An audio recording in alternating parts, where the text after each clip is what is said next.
예, 한국투자증권 이프렌즈의 장영혁 팀장님과 함께 시장 분석하고요. 예, 전망도 하고 대응 방법도 세우도록 하겠습니다. 어서 오십시오, 팀장님. 네. 네, 안녕하세요. 뭐 시황 제목들이 보면 싸늘합니다.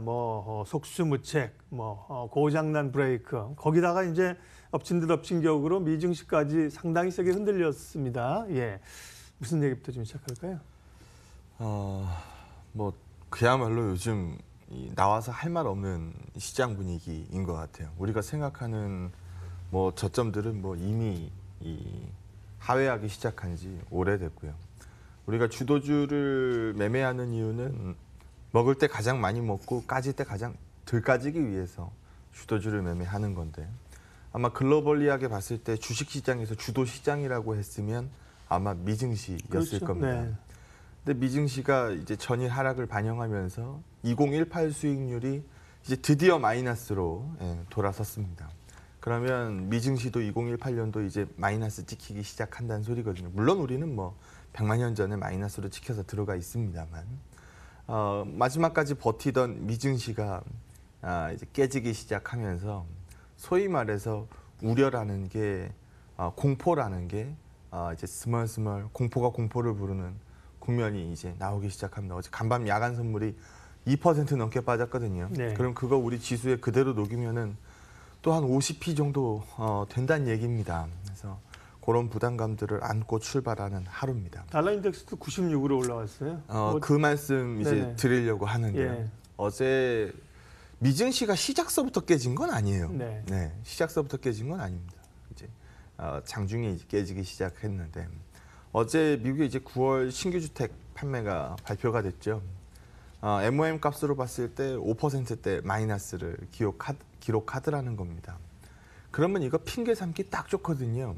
뭐라고 핑계를 삼냐 하면, 어제 트럼프 대통령 같은 경우에도 내 최대 리스크는 이 제롬 파월 연준이다라는 얘기를 이제 서슴없이 하던데요. 그러게. 아니, 이전 정권에는 안 그러더니 왜 나만 가지고 그래? 예? 오바마 때는 제로 금리였는데 그러게요. 왜 내 때 이렇게 난리야? 너는 성장 공포증에 걸렸냐? 이런 얘기들을 이제까지 많이 해왔었죠. 근데 어제 신규 주택 판매가 MOM 값으로 마이너스를 딱 찍고 나니까 이게 이렇게 포장하기 딱 좋은 겁니다. 거 봐라, 모기지금이 올라가니까 주택서부터 다치잖아라고 얘기를 하는 거죠. 그러다 보니까 시장에서는 향후에 연준의 금리 인상 스케줄에 브레이크가 잡힐 거다, 이런 얘기들도 이제 슬슬 나올 수 있는 시점인 것 같긴 한데요. 요즘에도 소수론이긴 합니다만 연준의 점도표가 저 예상대로 가지 못할 것 같다라는 분석들이 꽤 많이 나옵니다. 근데 지금 당장 발등에 불 떨어진 거는 지금 당장 일이거든요. 그래서 그런 부분들이 달러 인덱스가 지금 96.4p 가까이 올라와 있는 상황이고요. 간밤 NDF가 7원대 올랐어요. 1140원에 육박합니다. 그러면 이런 그림들은 전반적으로 시장을 좀 압박할 수밖에 없겠죠. 거기서 끝나지 않고 이 뉴스가 작지 않은 달러 강세에 영향을 미쳤다라고 보는데요. 자료 한번 보시면은요. 중간선거 앞둔 트럼프는 뭔가의 회심 있는 한방 이런 게 필요합니다. 카드를 꺼냈죠. 추가 감세한 얘기를 합니다. 그럼 추가 감세한이면은 물가를 추가적으로 자극할 거고, 추가적으로 자극되는 물가는 연준의 금리 인상 속도를 뒷받침할 거고, 이런 부분들이 지금 금리 텐트럼 이후에 시장이 많이 흔들린 시장 분위기라고 한다면 반가운 뉴스가 될 수는 없겠죠. 미국의 감세안 자체가 이제까지 트럼프 정책의 상당 부분 물꼬를 제시했음에도 불구하고 지금 당장 금리만 쳐다보는 시장에서는 이 호재로 읽기 어렵다라는 겁니다. 이 그림에서 보는 것처럼 중립금리가 3%가 아닐 가능성에 대해서 최근에 시장이 많이 주목을 하기 시작했고요. 이미 3% 금리 중립금리라고 한다면 남아있는 금리 인상 횟수와 3.5%가 중립금리였을 때 남아있는 금리 인상 횟수 차이가 난다라는 거거든요. 그런 것들을 감안을 하면서 연준 위원들이 중립금리에 대한 얘기를 많이 하기 시작하면서 금리의 변동성 최근에 급등하고 있는 모습입니다.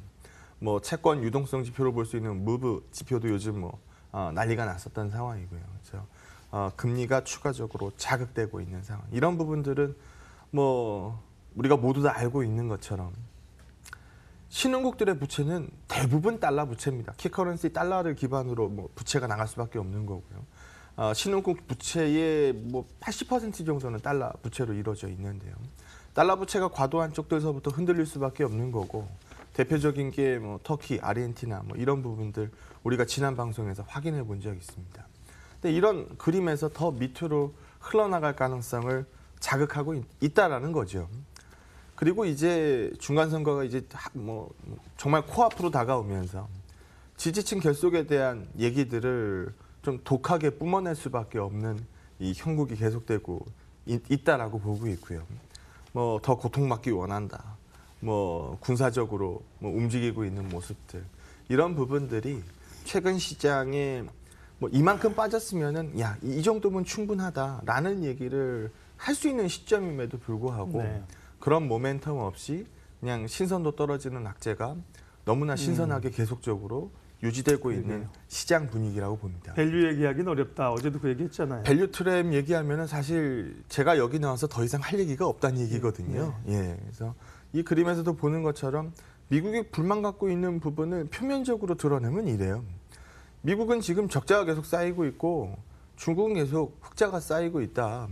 왜 우리가 이렇게 계속 손해봐야 되냐. 지금 미국의 대중 무역자차 폭이 지속적으로 증가하고 있어서 우리가 소위 중국한테 퍼주는 장사를 하고 있다라는 데 불만에서 이제 출발을 한 거죠. 근데 이거는 트럼프 정권 들어와서 이렇게 만들어진 게 아니에요. 그 이전서부터 계속 이렇게 만들어졌었던 문제들이거든요. 달러의 발권력을 갖고 있는 소비 대국이 이 무역에서 손해를 안 보면 도대체 누가 무역에서 손해를 봐야 된다는 얘기입니까? 그렇게 되면 나머지 국가들은 다 죽으란 얘기거든요. 그래서 출발서부터가 불리하게 출발했었던 무역전쟁 분위기라고 보시면 될 것 같고요. 사실 이게 다가 아니에요. 여기서 보는 것처럼 중국의 GDP가 이미 2010년 대비해서 17년도에 더블을 찍었습니다. 그러니까 성장 속도가 뭐 이미 요즘 뭐 우리 중국의 성장률이야 뭐 예전 같지 않아요라는 얘기를 하고는 있습니다만 전 세계 GDP에서 중국이 차지하는 GDP 비중이 미국이 차지하는 GDP 비중보다 지금 뭐 낮은 건 사실이에요. 낮은 건 사실입니다만 이 속도로 올라오면 어느 시점에선가 분명히 만난다는 거거든요. 만나고 나면 그 이후서부터는 역전이 나올 수 있다는 얘기고요. 그러면 더 크기 전에 눌러줄 건 눌러줘야 돼라는 심리들도 상당 부분 많이 작용을 했을 거라고 봅니다. 그러면서 이제 중국이 소위 예전 같지 않아요. 뭐 예전만큼 만만한 중국이 아닙니다라는 얘기를 들으면서 경쟁력을 빠르게 회복했죠.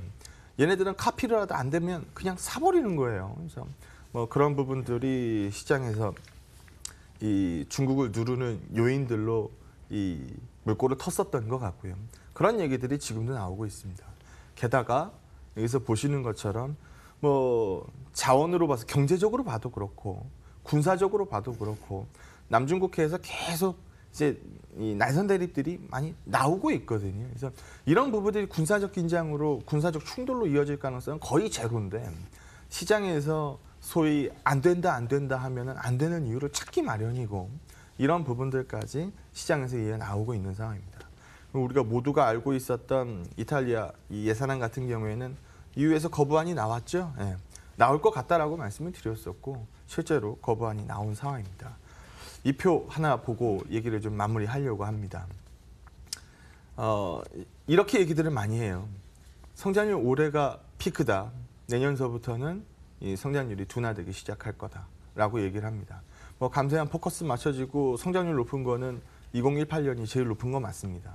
저 큰 땅덩이가 3% 4%씩 큰다는 게 말이 안 되지 않습니까? 그런데 이렇게 한번 해석을 해봤으면 좋겠습니다. 지금 잠재 성장률보다 실질 성장률이 미국이 원체 높기 때문에 이 성장률 데이터가 떨어지는 거 이거 얼마든지 불보듯 뻔한 일입니다. 그런데 둔화가 된다라고 얘기를 하고 있지 침체로 간다라고 얘기하고 있지는 않거든요. 근데 마치 우리는 시장이 이런 식으로 빠지다 보니까 경기 침체로 간다라고 해석을 하고 있는 것 같습니다. 그렇지 않습니다. 둔화로 가는 거거든요. 그래서 그냥 아무런 설명 필요 없이 그냥 밀리고 있는 증시에 무슨 부연 설명이 필요하겠습니까만은 언더를 찍고 있는 시장인 점만은 분명해 보입니다. 오늘도 고생 많이 할 것 같은데요. 기운 내면서 출발해야 될 것 같습니다. 예, 늘 이제 말로 하지 않으시고 자료를 가지고 차트를 가지고 논리적으로 설명을 하십니다. 오늘 표 9개 지금 보여주셨나요? 그 가운데 마지막에 이제 우리가 경기 둔화를 너무 침체로 받아들이는 경향, 이제 심리적으로 부담스러운 거죠. 빠지니까 예. 빠지니까 둔한데도 그러니까요. 침체처럼 보이는 거죠. 예. 어쨌든 표 9개 중에 8개는 부담스러운 뉴스였어요. 그리고 총 9개를 보여주셨는데 하나 안 보여준 좋은 소식이 있다면 밸류가 싸다 늘 얘기한 것처럼 PBR로 하면 뭐 0.9배. 그러게요. 어쨌든 현실인 것 같습니다. 좋은 얘기를 찾기가 좀 어려운 상황인데 아놀드 토인비가 얘기한 것처럼 도전과 대응이 중요하고 증시도 경제도 예측하지만 예측보다 예상보다 결국은 대응입니다. 대응은 현실이니까 어떻게 대응할까요? 뭐 지금 투자자들 중에서 나 하나도 안 물렸어요. 난 지금 매일매일 하락하는 게 매우 즐겁습니다. 라고 하시는 분이 얼마나 되겠어요? 많은 분들은 지금 다 물려 있습니다. 물렸으면은 뭐 추가적으로 자금 투입해서 좀 더 사면 되죠. 라고 얘기도 못 해요. 왜냐하면 그렇게 들어갈 만한 자금들 벌써 다 들어갔어요. 정말 문제가 되는 건 레버리지를 일으켜서 뭐 신용으로 매수를 하셨던 분들은 아마 오늘 내일 해서 반대 매매로 상당 부분 다 떨궈져 나갈 겁니다. 그러면 소위 말해서 시장에서 좀 이 세게 리포트 발표하는 데는 이런 글도 쓰더라고요. 증시 하락의 끝은 뭐냐? 개인의 투매다. 근데 아직 개인의 투매가 안 나온 것 같다. 라는 얘기를 하더라고요. 근데 어제 가만히 한번 보시면은요. 어제 제약바이오 섹터 일제히 다 약했죠. 그리고 어제 뭐 기관들이 주도한 수급이긴 했습니다만 엔터테인먼트 업종이 어제 SM서부터 뭐 JYP, YG 할 거 없이 JYP 어제 20% 빠졌어요. 네, 뭐 15%, 12%, 20% 이렇게 마이너스를 찍었거든요. 그래서 이런 부분들 놓고 보면은 뭐 이런 거는 거기에 해당 안 돼요라고 되물어볼 수 있는 시점 같기도 합니다. 근데 우리가 개인의 투매에서 시장 바닥을 찾는다라는 좀 뭐 어떻게 보면 뭐 적절치 않은 방법으로 시장 바닥을 찾으려는 것보다 외국인 수급만 쳐다보고 움직였던 증시가 외국인 수급에서 벗어나면 안 되겠죠. 그래서 지금 이 표를 보는 겁니다. 외국인이 우리 대한민국 주식과 채권 들고 있는 거 700조예요. 그 중에서 주식으로 들고 있는 양이 뭐 상당합니다. 뭐 정말 안 좋으면 채권도 털었겠죠. 근데 뭐 어제 보여드린 표처럼 채권에서는 아직 안 털려져 나갔어요. 올해 들어와서 뭐 8조 원 이상 매도가 나가고 있는 상황입니다.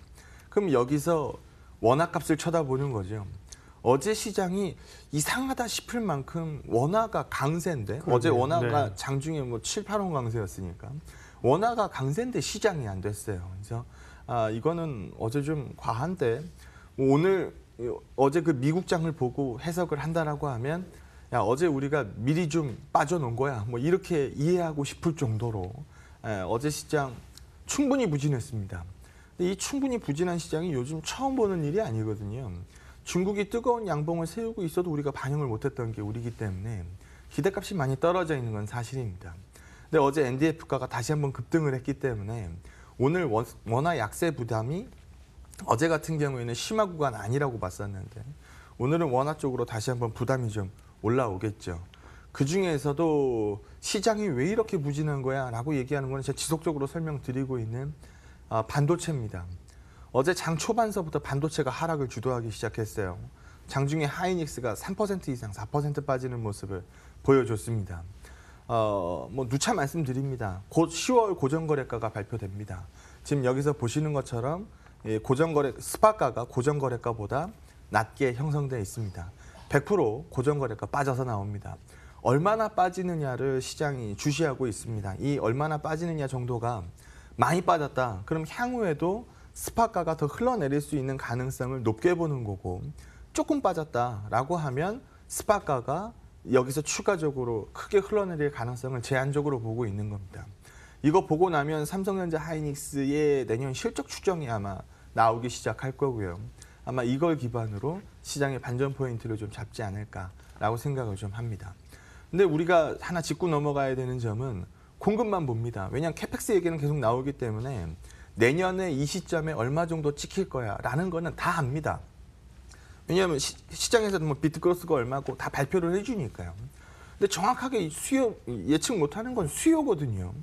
요즘 나오고 있는 얘기는 뭐 여기는 물론이고 뭐 모바일은 물론이거니와 뭐 차량용 반도체 수요도 줄어든다. 뭐 이런 식의 얘기가 이제 나오기 시작합니다.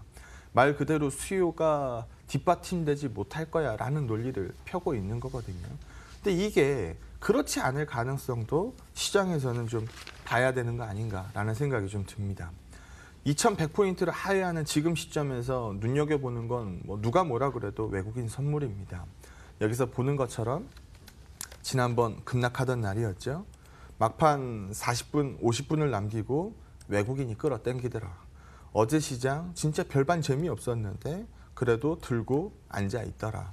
오늘 시장에서 외국인들이 대량 매도를 찍는다? 그럼 뭐 말 그대로 패닉을 보여줄 겁니다. 그렇지 않다라고 하면 오늘 시가 갭은 어쩔 수 없는 거고요. 그 이후에 뭐 갭으로 빠지는 시장이라 할지라도 갭 다운 이후에 빨간색을 보여줄 수 있는 시장 분위기, 외국인 선물에 달려있다라고 말씀을 좀 드리도록 하겠습니다. 예. 자, 전반적인 이제 외국인 선물들 보면서 또 시장 흐름들 잡으면 되겠고요. 체크 포인트 하셨고, 시장 내부적인 흐름들은 또 이제 앞으로도 얘기를 하겠습니다만은 성장주 섹터에서 상당히 이제 고통스럽고 흔들리고 변동성이 커지는 그런 국면이 이제 나타나네요. 아무래도 주가 흔들리니까. 예전에도 보면 뭐 01년도 때, 뭐 03년도, 뭐 08년, 뭐 11년, 뭐 이럴 때들 보면은 다 하이퍼 밸류 쪽에서 물량들이 나왔거든요. 뭐 단골 손님으로 나왔던 게 뭐 건강관리 업종, 뭐 화장품 업종, 한때는 뭐 차화정 이 밸류에이션도 장난 아니었던 시절이 있는데 그런 것들 무너지고 이런 부분들이었거든요.